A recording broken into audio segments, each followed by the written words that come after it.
Praise the Lord. प्रभु की स्तुति।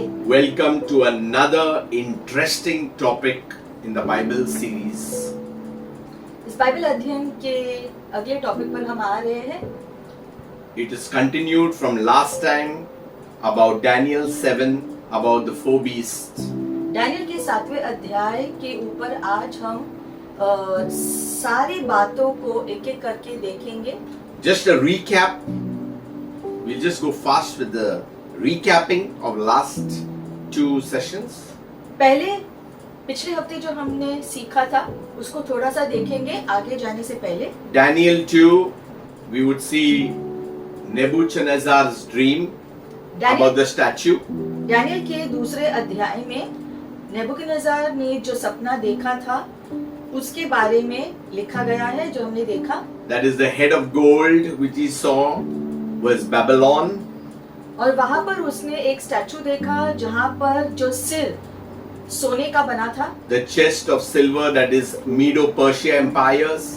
सोने का सिर यानी कि जो बाबुल का प्रदेश, और दूसरा है उसका छाती जो चांदी का था वो है मीडो पर्शिया का साम्राज्य। The thighs of bronze, that is the Greece empire. और उसके झांगे जो कांसे के थे यानी कि यूनान का साम्राज्य। And the legs of iron and feet of clay, iron and clay, that is the Roman, foreshadows the Antichrist and the 10 nations. और फिर हम देखते हैं कि लोहे के पैर और लोहा और मिट्टी का जो पैर है, और वहां पर हम देखते हैं कि ये सारी चीजें जो रोमी साम्राज्य के बारे में है, जो उसके बाद जो अंतिम जो मसीह विरोधी के 10 साम्राज्य जुड़े हुए होंगे। Now we'll see Daniel 7. अब हम देखेंगे दानियल का 7वां अध्याय में क्या है। About the four beasts, that is the lion. 4 पशुओं के बारे में जिक्र है यानी कि शेर के बारे में, That symbolizes Babylon. जो फिर एक बार जो बाबुल को दर्शाता है। The bear, Medo-Persia. दूसरा है भालू जो मीडो पर्शिया का साम्राज्य है। वैसे ही The same thing you're seeing on the chart is about the leopard, that is Greece. और फिर है चीते का जंतु जो यूनान प्रदेश का है। And then is the beast with 10 horns, that is the Antichrist empire. और फिर है वो जानवर जिसके 10 सींग है यानी कि मसीह विरोधी का साम्राज्य। So we seen that about the four beasts. तो ये सारी चीजें जो 4 जो जंतुओं के बारे में जो हमने पढ़ा डैनियल 7वें अध्याय में, और जो स्टैचू हमने देखा डैनियल के दूसरे अध्याय में, कैसे दोनों में जो है जो तुलना की जा सकती है। Now Daniel's vision of the four beasts is in Daniel chapter 7 verses 1 to 8. Daniel 7वें अध्याय 1 से 8वें वचन तक हम देखते हैं वो 4 जंतुओं के बारे में जो वर्णन दिया गया है, जिसका जो सपना जो है जो डैनियल को मिला था, जो दर्शन, उसके बारे में स्पष्टीकरण है वो हम देखेंगे। So in verses 1 to 3, Daniel saw 4 winds stirring the middle Mediterranean Sea. तो हम देखते हैं कि लिखा गया है कि डैनियल ने जो सपना देखा वहां उसने देखा कि स्वर्ग के 4 हवाएं जो है चारों ओर घूम रही थी। We'll do verse by verse. एक-एक जो वचन हम देखेंगे। In the first year of Belshazzar, king of Babylon, Daniel had a dream and vision of his head while on his bed. Then he wrote down the dream, telling the main facts. बाबुल के राजा बेलशजार के पहले वर्ष में Daniel ने पलंग पर स्वप्न देखा। तब उसने वह स्वप्न लिखा और बातों का सारांश भी वर्णन किया। Now it says in the first year. अब लिखा है कि बेलशजार के शासन के पहले साल। So this was 15 years before Israel was freed from Babylon. ये है जो लिखा गया है कि 15 साल की इजराइल को आजादी मिलने से पहले की बात है। So this vision gave Israel hope in the midst of all their sufferings because they were captives in Babylon. और हम देखते हैं कि इजराइल प्रदेश जो उस समय जो बंदी में था, जो बाबिल के प्रदेश में, ये स्वप्न जो उस समय का था जब वो जो बंदी ही थे, तो उनको एक आशा आई कि आगे में कुछ अच्छा होगा। So Daniel was about 70 years old when he had this vision, somewhere about that. और डैनियल उस समय करीबन 70 साल का था जब ये दर्शन डैनियल को मिला। And it says that Daniel had a dream. और लिखा है कि डैनियल को एक स्वप्न आया था। So in the first year of King Belshazzar, that means Nebuchadnezzar had died. और ये बेलशजार का जो पहला साल है, ऐसा लिखा गया, मतलब कि नेबुकदनेस्सर जो राजा था जो पहले का, वो अब नहीं रहा। Because Belshazzar is the king who came after him. क्योंकि बेलशजार के बाद जो है नेबुकदनेस्सर के बाद बेलशजार राजा बना था। And it was 50 years later. और ये जो 50 साल के बाद हुआ। So Nebuchadnezzar had been dead for a while and there is a new king. मतलब कि नेबुकदनेस्सर राजा के मरने के बाद बेलशजार राजा बना। So Daniel had a dream. और हम देखते हैं डैनियल को एक स्वप्न आया। It means he had visions in his head while on his bed at night. मतलब कि जब वो सो रहा था तब जो है रात को उसको ये दर्शन मिला था। He wrote down the dream telling only the main facts.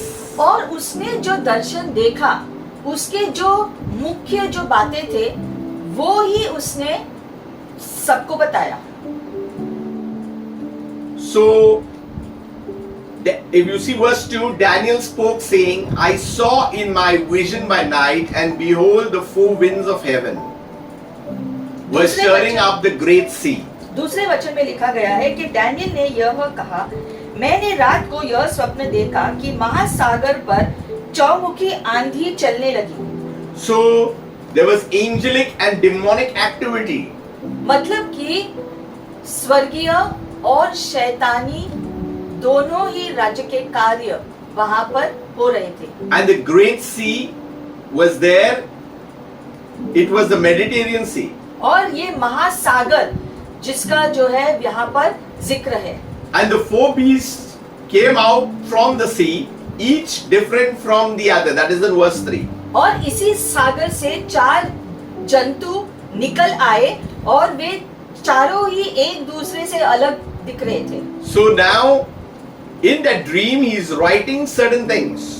अब जो सपना उसने देखा, कुछ चीजें वो लिख रहा है। The Mediterranean Sea that is calling the Great Sea, okay, is mentioned in Numbers 34, 6 and 7. महासागर के बारे में जो अभी हमने देखा, ये जो गिनती की पुस्तक में लिखा गया है। Now, in the Mediterranean Sea that is near it, the nations involved is the Middle East, Europe and North Africa. ये जो मध्य सागर के आजू बाजू में जो साम्राज्य है वो है जो मध्य पूरब के बारे में, यूरोप और उत्तर अफ्रीका के बारे में। Then it says the four winds. और फिर जो है लिखा है कि चौमुखी आंधी के बारे में जिक्र है। What are the four winds of heaven symbolizing? तो स्वर्ग के जो है ये चौमुखी आंधी क्या है? It's symbolizing spiritual forces, both angelic as well as demonic. चौमुखी आंधी यानी कि स्वर्गीय और शैतानी दोनों ही राज्य के शक्तियां कैसे कार्य कर रही। So the four winds were stirring up the nations. और ये चारों जो चौमुखी आंधी है ये सारे राष्ट्रों को हिला रही है। किस प्रकार से, ऐसा लिखा है। We need also to remember that God is ruler, is owner over all the earth and the heavens, everything. हाँ, हम ये बात समझते हैं कि सारी चीजों के नियंत्रण में परमेश्वर है। So there is a rise and there are falls of nations. और उसमें हम देखते हैं ऐतिहासिक रीति से भी कि कैसे राष्ट्र उठे, किस प्रकार से गिरे। And whatever is written in the word of God has come to pass, will come to pass, and is coming to pass. जो भी भविष्यवाणियां दी गई है डैनियल की पुस्तक में और पूरे बाइबल में, हम देखते हैं उनमें से कुछ घटनाएं ऑलरेडी घट चुकी है, कुछ भविष्यवाणियां जो है अब हो रही है, कुछ आगे होंगे।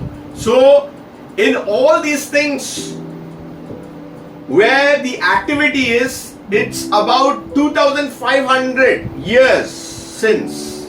और ये सारी भविष्यवाणियां जो है 2500 साल पहले होना शुरू हुआ। If you look at the history around the Mediterranean Sea, that was the time it took for stirring up nations. और ये महासागर से जुड़ी हुए सारे राज्य किस प्रकार से कार्यशील होंगे, ये सारा स्पष्टीकरण लिखा गया है। And all these things will come together, and that's how things will come into focus.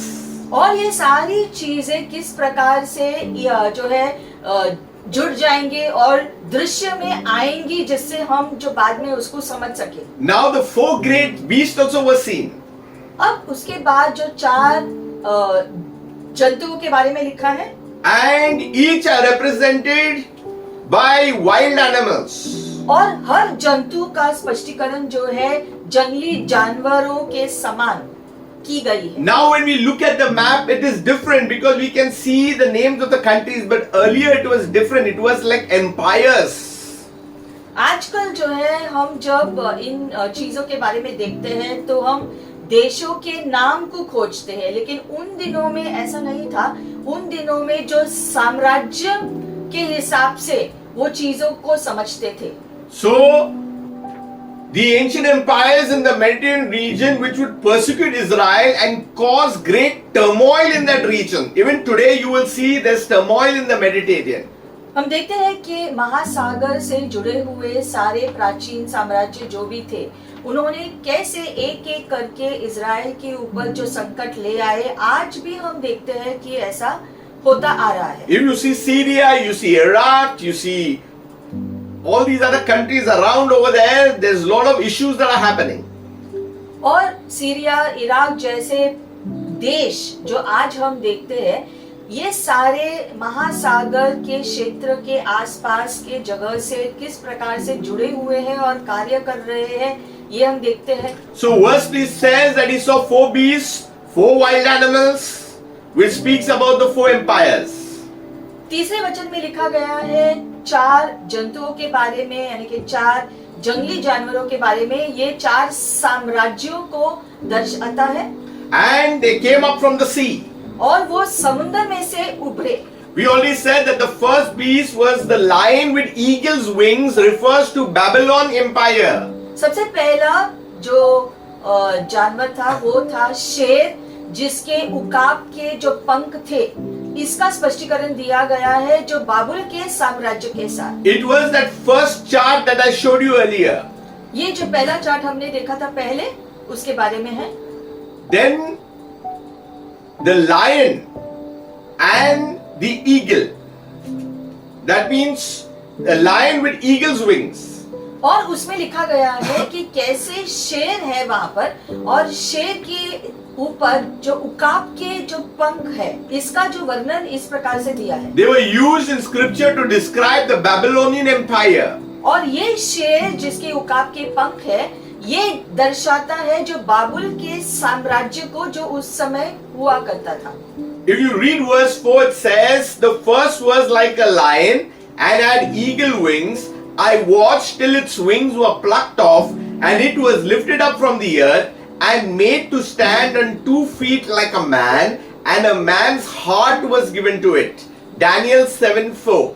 Daniel के 7वें अध्याय और 4 वचन में इस प्रकार से लिखा गया है कि जो पहला जानवर जो शेर के समान था, उसके उकाब के पंख थे, और मैंने देखा कि फिर उसके जो पंखों को उखाड़ लिया गया और फिर उसको धरती से उठाया गया और उसको 2 पैरों पर जो मनुष्य की तरह खड़ा किया गया और उसको मनुष्य का हृदय दिया गया। Now, while Daniel is seeing a vision, it has been understood that he is still part of it. हम देखते हैं जैसे हम इस वचन को पढ़ते हैं, उस समय जब उसको ये स्वप्न आया था, तब डैनियल बाबुल के प्रदेश में था, यानी कि उसका भाग था। So he was a captive in Babylon. हालांकि वो एक जो बंदी था बाबुल के साम्राज्य में, And a new king had come. और नेबुकदनेस्सर के बाद एक नया राजा आया है। And later on he is on the staff और फिर डैनियल को जो है उस साम्राज्य के जो सेनापति में से एक उसको जो बनाया गया, He is serving in the king's court. और राजा के दरबार में डैनियल सेवा करता था। And he's talking about his own nation now. और इसलिए अब वो खुद के प्रदेश के बारे में जो कह रहा है, यानी कि बाबुल के प्रदेश के बारे में कि कैसे चीजें हैं। Now, a lion, what it does, it speaks of being strong, about courageous and majestic. अब एक शेर जब हम सोचते हैं, मतलब कि बहुत ही शक्तिशाली ऐसा जानवर होता है, शेर का चित्र जब हमारे मन में आता है। It had eagle's wing, that means it had military speed. और उकाब के पंख, यानी कि जो मिलिट्री की तरह उसका जो गति था। Then it says its wings were plucked off. फिर लिखा है उसके पंखों को उखाड़ लिया गया। That means these wings, the nation was humbled, had to be humiliated in that one sense. पंखों का उखाड़ लिया जाना मतलब कि उसको नम्र बनाया जाना। And a man's heart was given to it. Its being means he was domesticated. और फिर लिखा है कि उसको एक मनुष्य का हृदय दिया गया, मतलब कि अब उसको जो पालतू जैसा बनाया गया। It speaks. See, God says to Israel, your heart has become hard like stone. Now I'm going to give you a heart of flesh. जैसे परमेश्वर ने इज़राइल को कहा कि तुम्हारा जो है हृदय कठोर हो गया है, अब जो है मैं तुम्हें जो मांस का हृदय दूंगा। Then it says it was made to stand. It speaks like standing like a man. और फिर लिखा है कि मनुष्य के समान उसको खड़ा किया गया। It says that which means that it cannot attack or devour others when standing on 2 feet. मतलब कि अगर उस जानवर को 2 पैरों पर खड़ा किया गया है तो वो आक्रमण नहीं कर पाएगा, दूसरों के जो है ऊपर जो है आक्रमण या जो है बुरी चीजें नहीं कर पाएगा। Now the second beast. अब उसके बाद आता है दूसरा जानवर, Verse 5. 5वें वचन में। Another beast, a second, like a bear. It was raised up on one side and had 3 ribs in its mouth between its teeth. And they said thus to it, arise, devour much flesh. Daniel 7:5. Daniel के 7वें अध्याय 5वें वचन में दूसरे जानवर का स्पष्टीकरण दिया गया है। वहां पर यहाँ पर जो मीडो पर्शिया का जो साम्राज्य ये है, जो पहला जो बाबुल का था, अब मीडो पर्शिया का, यहाँ पर लिखा है कि ये साम्राज्य जो भालू के समान था, एक तरफ वो थोड़ा सा उठाया गया था और उसके मुंह में 3 पसली थे दांतों के बीच में, और उससे कहा गया कि उठ और खा जा। So a bear with ribs in its mouth refers to the Persian Empire. यहाँ जो मीडो पर्शिया का जो साम्राज्य है उसको दर्शाया गया है इस दूसरे जानवर में।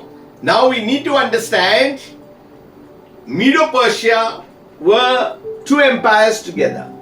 अब ये हम मीडो पर्शिया क्यों कह रहे हैं? क्योंकि एक साम्राज्य में 2 अलग अलग शासक जुड़े हुए हैं। So we'll talk about the beast first, that is the bear. तो पहले ये भालू क्या है हम देखेंगे। We understand that the empire is Medo Persia. साम्राज्य जो है अभी के लिए मीडो पर्शिया का है।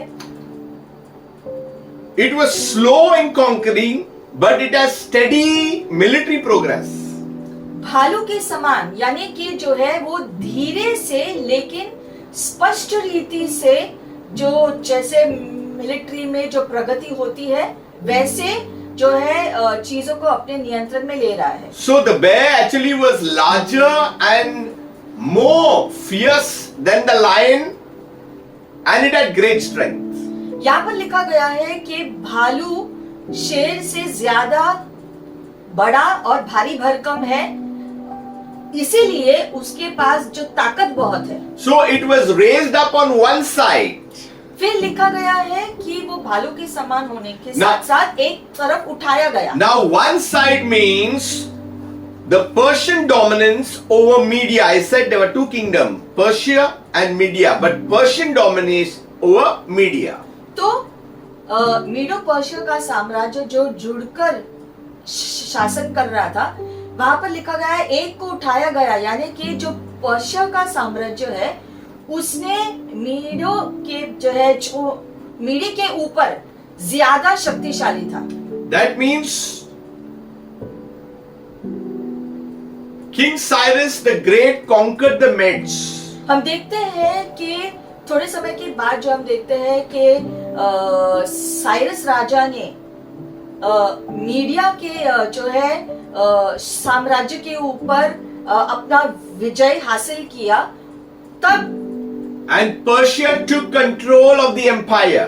पर्शिया के जो है एक आधा जो मीडो का साम्राज्य है उसके ऊपर जो साइरस राजा ने जो है शासन किया, अपने हाथों में लिया, तो जो पर्शिया जो बचा था उसने बाकी के सारे साम्राज्य के ऊपर अपना जो है रोब जमा के रखा। This happened 550 years BC. ये जो 550 जो बीसी में हुआ। Now what are the three ribs? ये हो गया। अब ये तीन फसली के बारे में क्या लिखा है? The three ribs, it's representing three major kingdoms it conquered as it rose to power. तीन फसली यानी कि ये साम्राज्य ने जिन तीन राज्यों के ऊपर अपना नियंत्रण लिया उसके बारे में जिक्र है, यानी कि वो तीन राज्य जो थे लिडिया, बाबुल और जो मिस्र का देश। It's Lydia, Babylon and Egypt. ये जो लिडिया, बाबुल का देश और मिस्र का देश जिसके ऊपर उन्होंने अपना कब्जा किया। Then there are words like arise, devour much flesh. और फिर लिखा गया है कि उनसे कहा गया कि उठ जा और उनको खा ले। That means God mandated that Persia should arise and conquer more nations. मतलब कि परमेश्वर ने पहले से ही जो है ये जो है घोषित किया था कि ये जो पर्शिया का साम्राज्य है वो उठकर दूसरे राष्ट्रों के ऊपर जो है अपना विजय हासिल करेगा। Now we will see Daniel chapter 7 verse 6. अब आगे जाएंगे डैनियल 7वें अध्याय और 6ठे वचन में। It says, I looked and there was another like a leopard which had on its back 4 wings of a bird. The beast also had 4 heads and dominion was given to it. यहाँ पर लिखा गया है तीसरे जानवर के बारे में, लिखा है मैंने देखा एक और जानवर जो चीते के समान था और उसके जो पीठ पर 4 जो पक्षी जैसे पंख थे और इस जानवर के 4 सिर थे और उसको शासन करने दिया गया। Why difficult to understand? मतलब कि जब हम इसको पढ़ते हैं तो हम सोचेंगे कि ये क्या है। We need the Holy Spirit to give us understanding. हमें पवित्र आत्मा की सहायता की जरूरत है ऐसी चीजों को समझने के लिए। Plus we need to learn about history. और इसको अगर आज हमें समझना है तो इतिहास को देखकर हम समझते हैं। So we need to spend more time. तो अध्ययन करते समय हमें ज्यादा समय देना पड़ेगा चीजों को समझने। So the third beast is the leopard. तो तीसरा जो जानवर था यहाँ जो And चीता था। if you go through history, you'll see Alexander the Great's name there. ये महान अलेक्जेंडर के बारे में जिक्र है। He was the ruling over Greece, the empire. वो यूनान के साम्राज्य के ऊपर शासन कर रहा था शुरू में। Now Alexander, he was very young when he became king. He was about 21 years. जब अलेक्जेंडर राजा हुआ तब वो सिर्फ 21 साल का ही था, बहुत ही जवान। But when he died, he was only 32. लेकिन जब उसकी मृत्यु हुई तब जो है वो सिर्फ जो 32 साल का था। But when he became king at 21, he had conquered so much of Europe, Asia in that 12-year period. तो हम देखते हैं वो 21 साल जब वो राजा बना तब से जो तुरंत ही जो 12 सालों में उसने पूरे विश्व में जो है काफी साम्राज्यों के ऊपर अपना विजय हासिल किया, जो बहुत ही जो बड़ी बात थी। No one else conquered this amount of territory like that.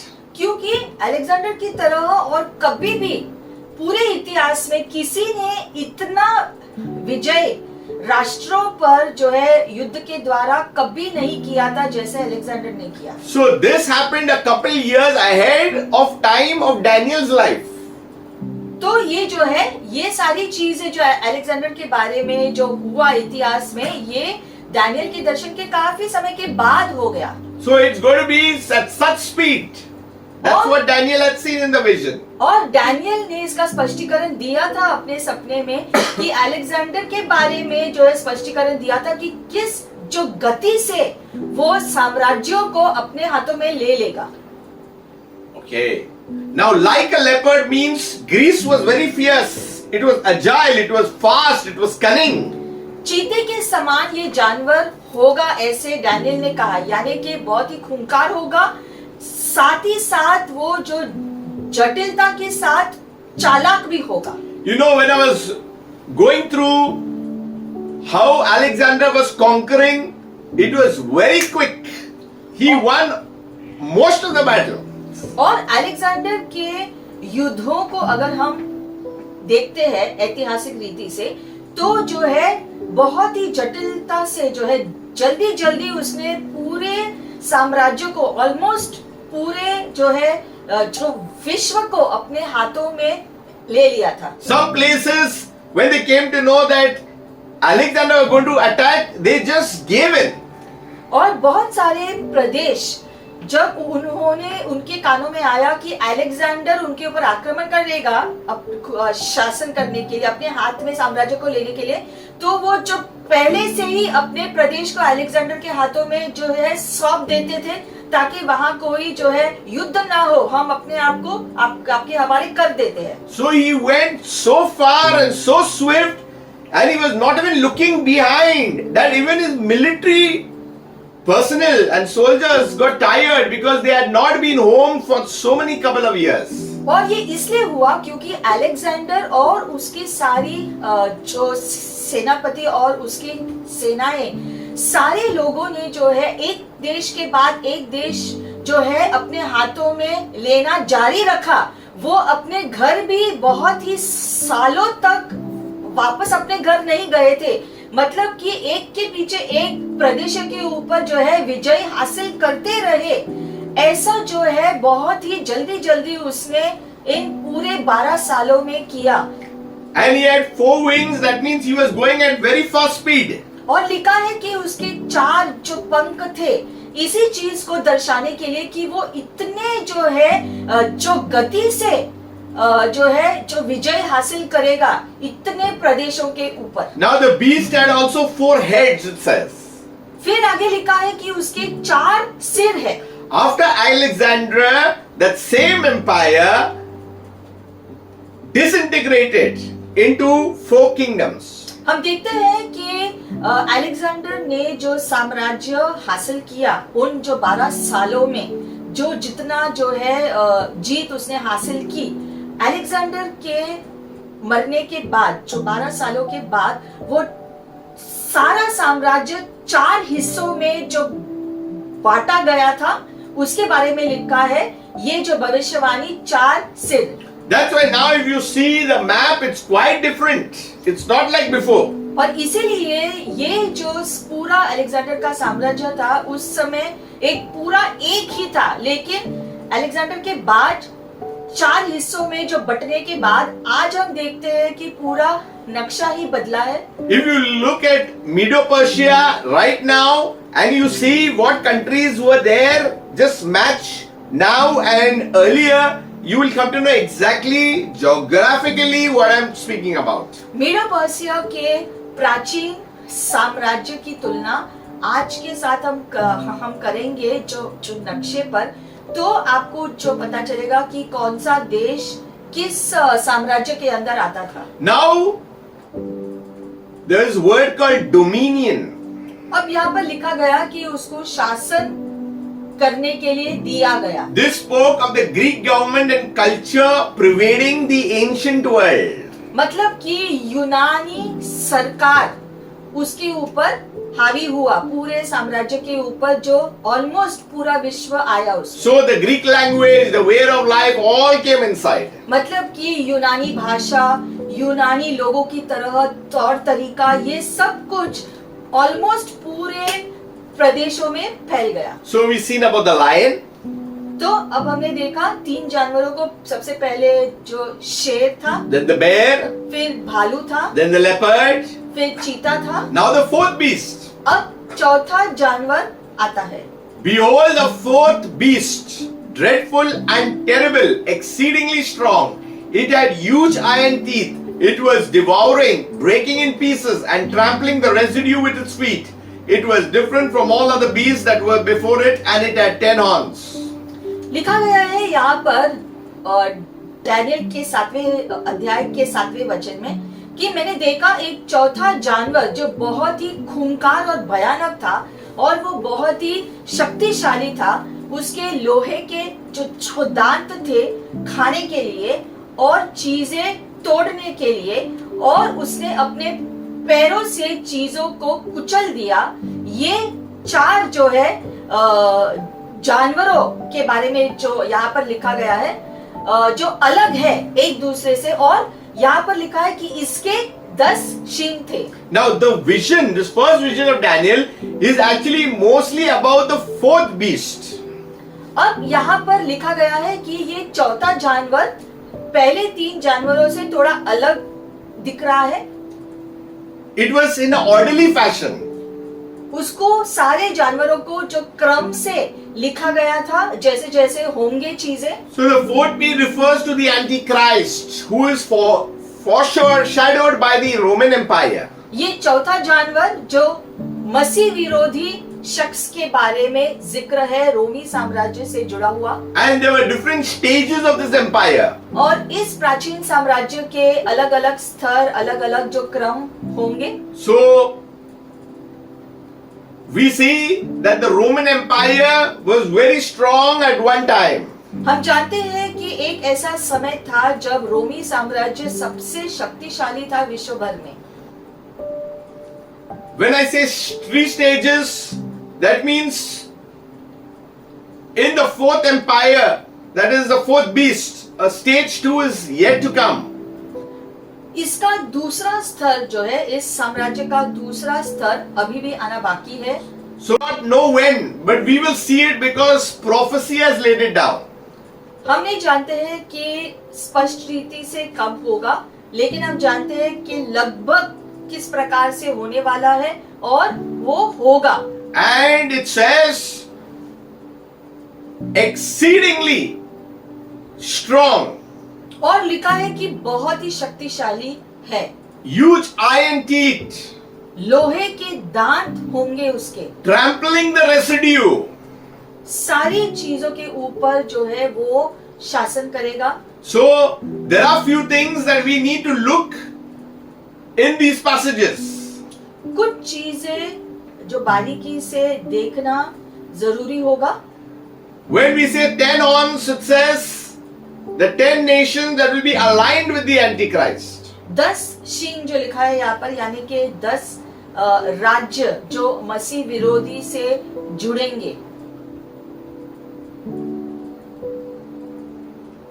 Dreadful and terrible means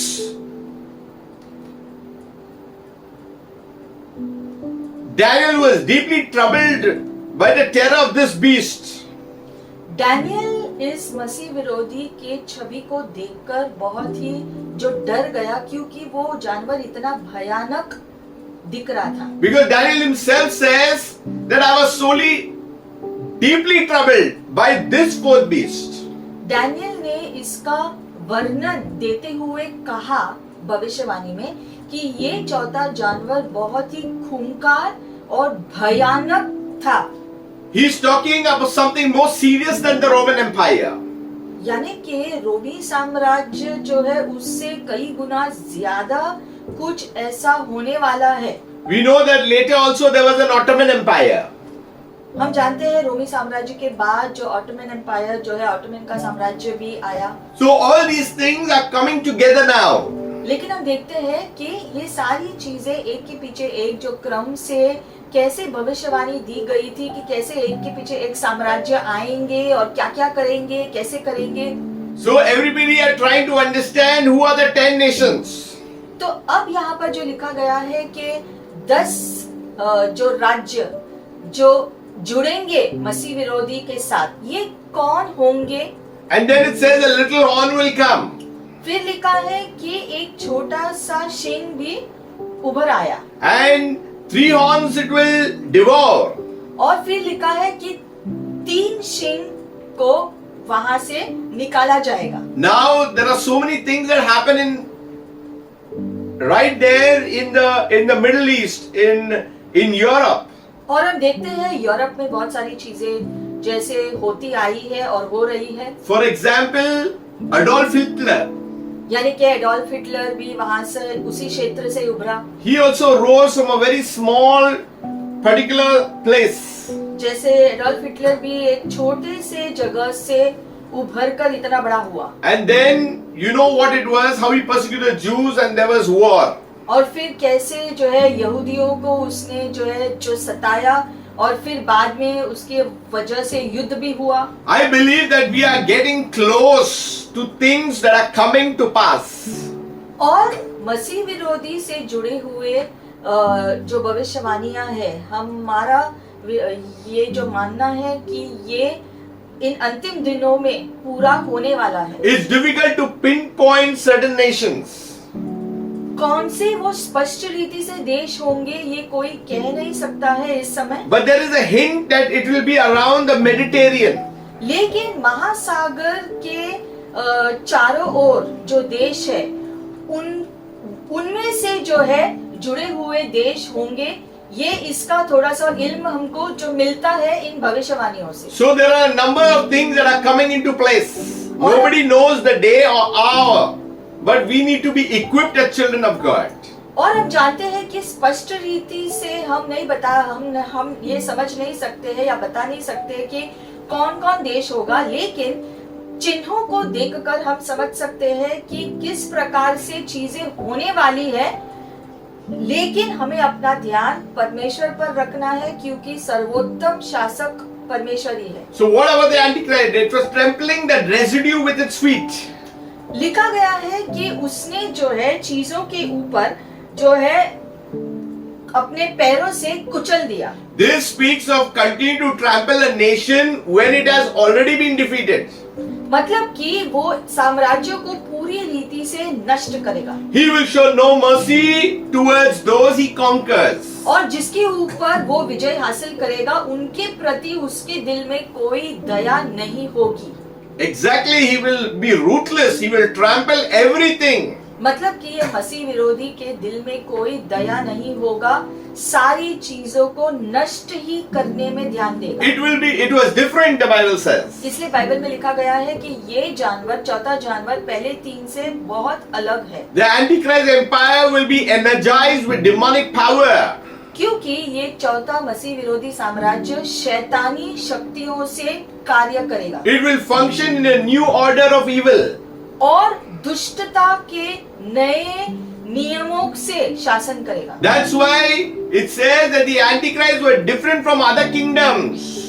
इसलिए हम देखते हैं लिखा है कि ये जानवर दूसरे जानवरों से अलग होगा। वहां पर ऐतिहासिक रीति से चीजें पूरी हुई, ठीक है, लेकिन यहाँ पर अलग ही दुष्ट स्पष्टीकरण दिया गया। If you see Daniel 7:19, the references the fourth beast which was different from all the others.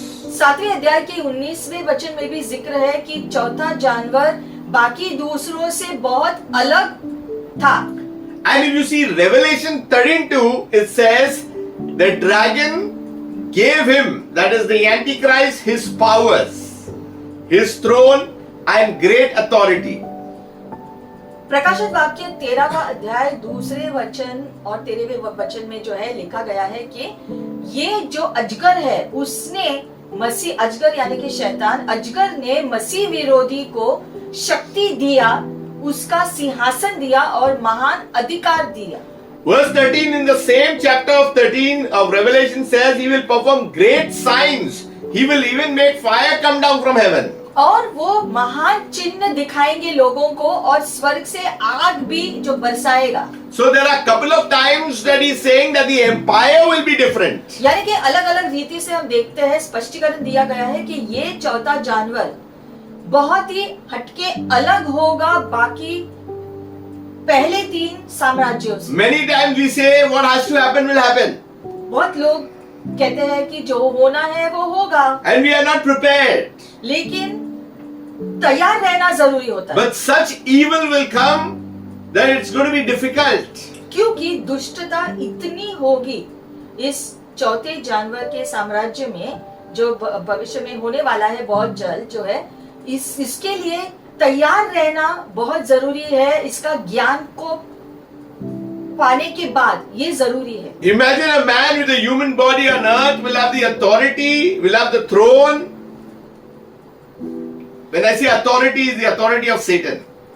और यहाँ पर लिखा गया है कि जो जिस प्रकार से लिखा है कि ये मसीह विरोधी एक जो मनुष्य होगा, यानी कि मनुष्य के शरीर में शैतानी ताकतें, शैतानी सिंहासन जैसा अधिकार, Having command over the entire demonic realm. और पूरे शैतानी क्षेत्र के ऊपर वो राजा जैसा होगा। So we need to really be careful in the times that we are right now living in.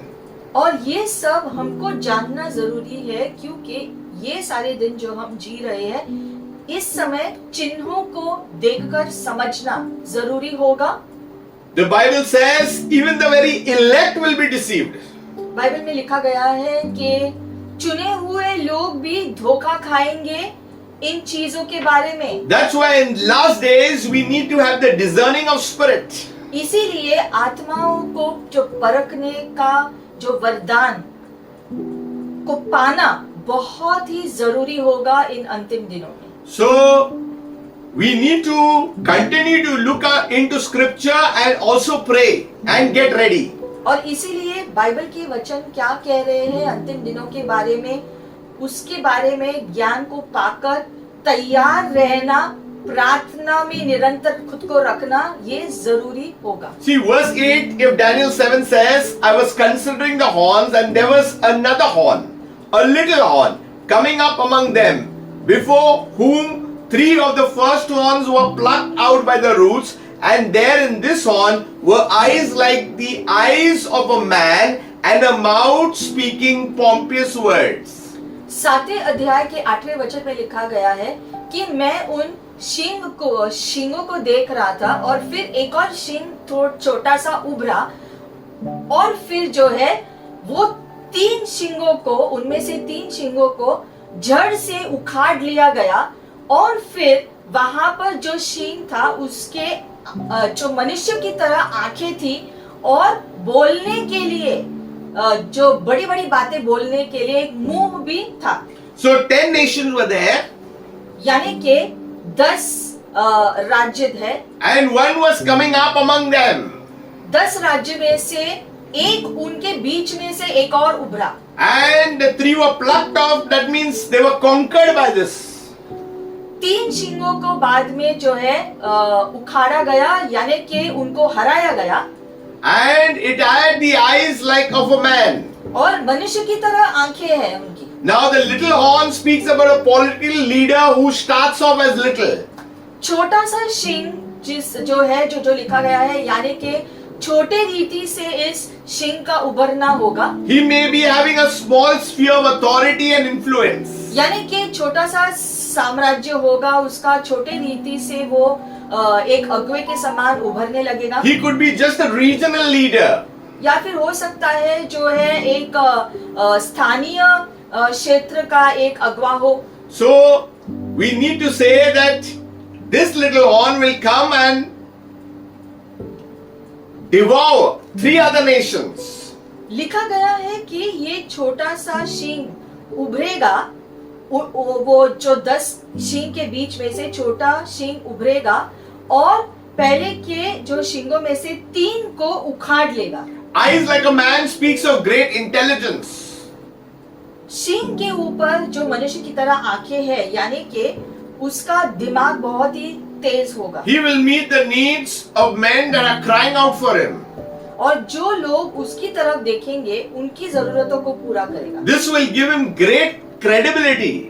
उसकी वजह से उसका जो मान जो बढ़ेगा, He will have unusual skills.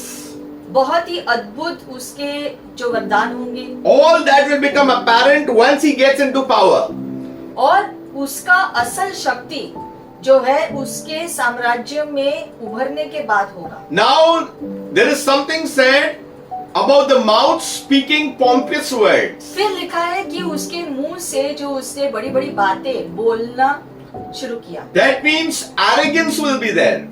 उसमें घमंड शामिल है उन शब्दों में। He will create fear, लोगों के बीच में भय पैदा करेगा, false promises in the nations. झूठे वादे वो देगा लोगों को। That's what it says about a mouth speaking pompous words. मतलब कि बस शब्दों को बोलेगा जो सच नहीं होंगे। If you see Daniel 11:36, it says that he shall speak blasphemies against the God of gods.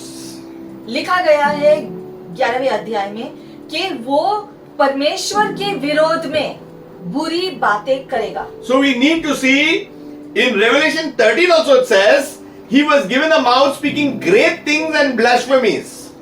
प्रकाशित वाक्य 13 में भी जैसे लिखा गया है कि उसको ऐसा मुंह दिया गया कि वो महान चीजें बोलेगा और दुष्ट चीजें भी बोलेगा। Now the three horns were plucked out. फिर लिखा है कि 3 शिंगों को उखाड़ लिया जाएगा। So this is how it will work. इस प्रकार से होने वाला है। That means 3 nations which we understand. यानी कि 3 राज्य जैसे हमको इसका अर्थ समझ में आता है। Then the church will understand a prophetic sign is coming into being. ये जब होगा तब कलीसिया को पता चलेगा कि कैसे ये दी गई भविष्यवाणी पूरी हो गई है। And another was coming up among them. और उनके बीच में एक उभर गया। So the Antichrist will first come up among them. मतलब कि 10 राज्यों में से मसीह विरोधी उनके बीच में से कोई उभरने वाला है। And seize control of this 10 nation. और इन पूरे 10 राज्यों को अपने नियंत्रण में ले पाएगा। So there will be stages. मतलब कि इस जानवर खूंखार जानवर के साम्राज्य में 3 स्तर। So we must understand stages. ये स्तरों को समझना जरूरी होगा। Earlier it was the ancient Roman Empire. जैसे हमने कहा सबसे पहला था जो प्राचीन रोमी साम्राज्य। Then will be the 10 nation confederation. और फिर जो 10 राज्य का जुड़कर शासन करना। And the dictatorship of the Antichrist. और आखिरी होगा मसीह विरोधी का तानाशाही होगा। So all these things will come into play, but we need to recognize it. और जैसे ये चीजें होंगे, मसीह विरोधी का आना, 10 राज्यों का जुड़ना, उनमें उनके बीच में से मसीह विरोधी का उभर कर शासन करना, ये तानाशाही होने वाला है मसीह विरोधी का। ये सब देखने के लिए आंखों को खुली रखना जरूरी होगा। So the whole vision may seem too confusing to those who do not understand. अब जिनको ये सारी बातें समझ में नहीं आते हैं, उनको मन में थोड़ी गड़बड़ी सा लगेगा। In brief, 4 empires. सारांश के रूप में इसलिए जैसे हमने देखा 4 अलग अलग साम्राज्यों का स्पष्टीकरण इस दर्शन और स्वप्न में है। Babylon, सबसे पहला था बाबुल का साम्राज्य, Persia, पर्शिया का साम्राज्य, Greece, यूनानी का साम्राज्य, Rome, और रोमी का साम्राज्य। Rome which had 3 stages. रोमी के साम्राज्य में, आखिर साम्राज्य में 3 स्तर दिए गए हैं। Ancient Roman Empire. जो था प्राचीन रोमी का साम्राज्य। Stage 2 will be the 10 kings. दूसरा स्तर होगा जब 10 राजा इकट्ठे जुड़ेंगे। And stage 3 will be the Antichrist dictatorship. और तीसरा स्तर होगा जब मसीह विरोधी उनके बीच में से उभर कर आएगा। So once we get our facts right, तो ये सारी सच्चाइयां जब हम समझेंगे, slowly we'll begin to recognize even these nations. तो धीरे धीरे ये जो 10 राज्यों का समझ हमको आएगा मसीह विरोधी के तानाशाही होने से पहले। God Himself will reveal it. और परमेश्वर खुद उन चीजों का प्रकटीकरण कलीसिया को देगा। So we may not have to really go and dig. It will be exposed. मतलब कि इतना जो है खोदने की जरूरत उतना नहीं पड़ेगा, क्योंकि परमेश्वर चीजों का जो बातों का खुलासा करेंगे जैसे इन भविष्यवाणियों में किया गया है। I believe the church has been given the gift of understanding the mysteries of God. क्योंकि कलीसिया को वो आत्मा दी गई है जिससे चीजों का रहस्य समझने की ताकत है। But as we mature in the faith, we must understand it all comes in time. और जैसे जैसे हमारा विश्वास बढ़ता जाएगा, चीजों की समझ और जो समय का समझ हमको आएगा। God bless you for now. अभी के लिए बस इतना ही देखेंगे। We'll go into the next session with something more interesting. प्रभु आपको आशीषित करे और अगले हफ्ते हम दूसरे चीजों को देखेंगे। Throughout this week, continue to read what we have done with you. आज हमने जो भी सीखा उसको फिर एक बार उसको जो है इस वीडियो को देखना, चीजों को देखना और ज्यादा अच्छी रीति से समझने के लिए। God bless you. प्रभु आपको आशीषित करे। Shalom until we meet next time. Shalom, और हम फिर से मिलेंगे।